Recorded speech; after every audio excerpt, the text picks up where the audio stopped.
Hello everyone, তো কেমন আছো তোমরা সবাই? আশা করি সবাই খুব খুব ভালো আছো, সুস্থ আছো। আর আমিও খুব ভালো আছি। আমি তেমন ভালো নেই, লেগেছে একটু ঠান্ডা। তো ঠান্ডার জন্য গলার সুরটা তো পাল্টেই গেছে, কী আর বলবো। তো যাই হোক, এদিকে রান্না করা হয়েছিল দই কাতলা। তো প্রথমেই সকালবেলা সবাই একটু ভাজা মাছ আর তেল দিয়েই খেয়ে নিয়েছিল, তারপরে রান্না আমরা বসিয়ে দিয়েছি।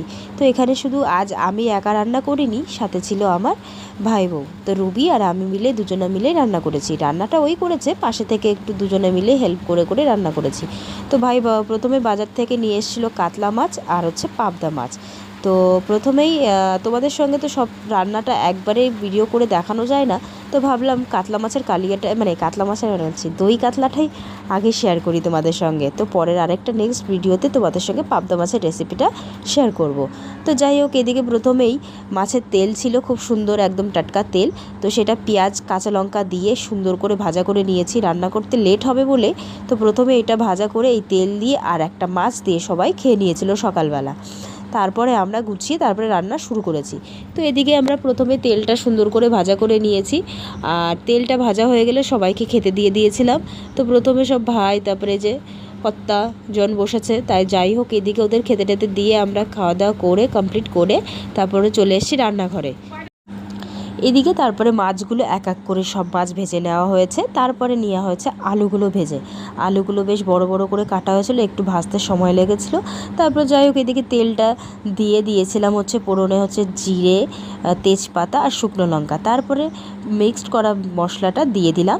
মশলাটা দেওয়ার পরে পরিমাণ মতো দেওয়া হচ্ছিল লবণ, হলুদ দিয়ে বেশ টমেটো দিয়ে সুন্দর করে মশলাটা কষিয়ে নিতে হবে সুন্দর করে।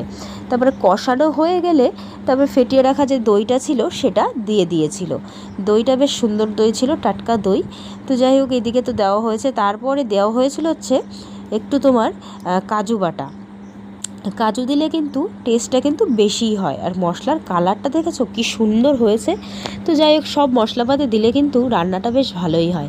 তো যাই হোক বাড়িতে সবসময় তো আর অতিরিক্ত মশলা দিয়ে খাওয়া হয় না, মাঝে মধ্যে ইচ্ছা করে যে না একটু সব কিছু কাজু বাটা তারপরে দই টই দিয়ে বেশ সুন্দর করে রান্না করলে ভালো লাগে। তো যাই হোক এদিকে কষানো হয়ে গেলে আলুটাও বেশ সুন্দর করে কষিয়ে তারপরে দিয়ে দিয়েছিলাম জল দেওয়ার পরে একটু ঢেকে রেখেছিলাম। আলুটা এত বড় করে কাটা হয়েছিল যে মোটেই গলতে চাচ্ছিল না। তো যাই হোক মাঝখানে করে কেটে দিয়েছিল।